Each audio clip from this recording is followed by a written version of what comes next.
The rain hammered against the rusted roof of the old auto shop, dripping steadily onto the concrete floor where Daniel sat slumped beside a half-repaired engine. His grease-stained hands trembled, but not from exhaustion.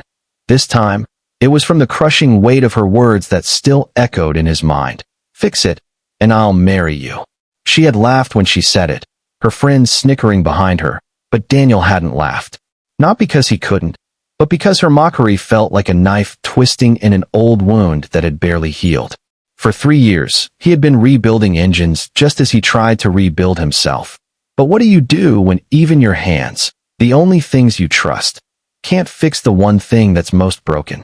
Your heart? Daniel hadn't always been the mechanic. He used to dream of being an engineer, designing cars that could change the world. But those dreams had been left behind, crushed under unpaid bills, his father's sudden passing, and the betrayal of the woman he once thought was forever.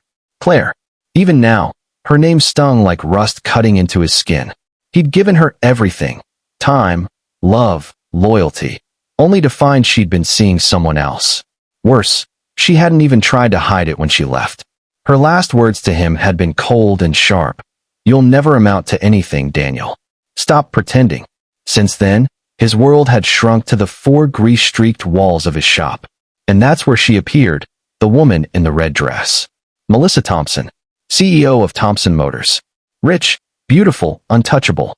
She had strolled into his shop one rainy afternoon, tossing her car keys on the table like they meant nothing.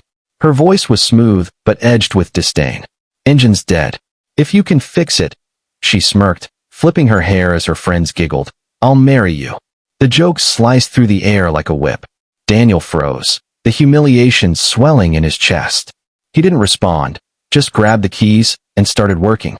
He could hear their laughter fading as they walked out, leaving him alone with the sound of rain and his own racing heartbeat. For hours, Daniel worked in silence. Each screw he tightened felt like fighting back against every insult, every betrayal, every time someone told him he wasn't enough. But as midnight came and the engine finally roared back to life, he didn't smile. Instead, he sat back and whispered, "Even when you fix things, they don't stay fixed forever, do they, Dad?" His father's old photo hung on the wall, smudged with oil and time. Daniel reached out, touching it with trembling fingers. That night, for the first time in years, he let himself cry, not just for Claire, not just for Melissa's insult, but for every part of himself he had buried under layers of pride and silence. The next morning, Melissa returned expecting to pick up her car and maybe make another joke. But instead of sarcasm, she found Daniel standing by the hood, handing her the keys with a quiet expression. "Your car's running perfectly," he said. Melissa glanced at him, waiting for bitterness, but there was none. Just calm strength in his eyes. "How much do I owe you?" she asked lightly, trying to cover her discomfort. "Nothing," Daniel replied. Her brows furrowed. "Nothing? Why?" "Because I wasn't fixing it for you," he said simply, wiping his hands. "I was fixing it for me." The words hit her harder than she expected. She stood there, speechless, as Daniel walked away to work on another car. There was no anger, no sarcasm, just a quiet dignity that unsettled her more than any insult could have. A week later, Melissa came back, not with a car, but with 2 coffees. She stood awkwardly in the doorway. "I wanted to apologize," she admitted, her voice softer now. "That was cruel of me." Daniel looked up, surprised. He hadn't expected this. "It's fine," he said after a pause. "Sometimes people don't realize the weight of their words." She set the coffee on his table. "Maybe, but I wanted to make it right." For the first time in years, Daniel felt something shift, a warmth that wasn't tied to love or validation, but to the realization that healing sometimes comes from unexpected places. Weeks turned into months, and Melissa began visiting often, not out of pity, but because she found herself drawn to his quiet resilience. She watched how he treated strangers, how he taught neighborhood kids how to change tires for free, how he kept an old promise to his father's memory alive every day.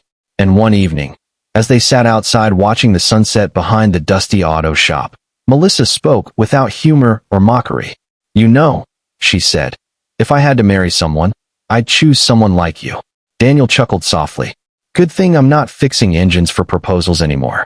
They laughed, not the shallow laughter of mockery, but the kind that heals. Daniel never became Melissa's husband, but he became something far more important. Someone who finally forgave himself, who found worth not in someone's approval, but in his own hands, his own journey, his own kindness. Moral of the story. True healing begins when you stop fixing yourself to be loved by others and start rebuilding yourself because you deserve peace.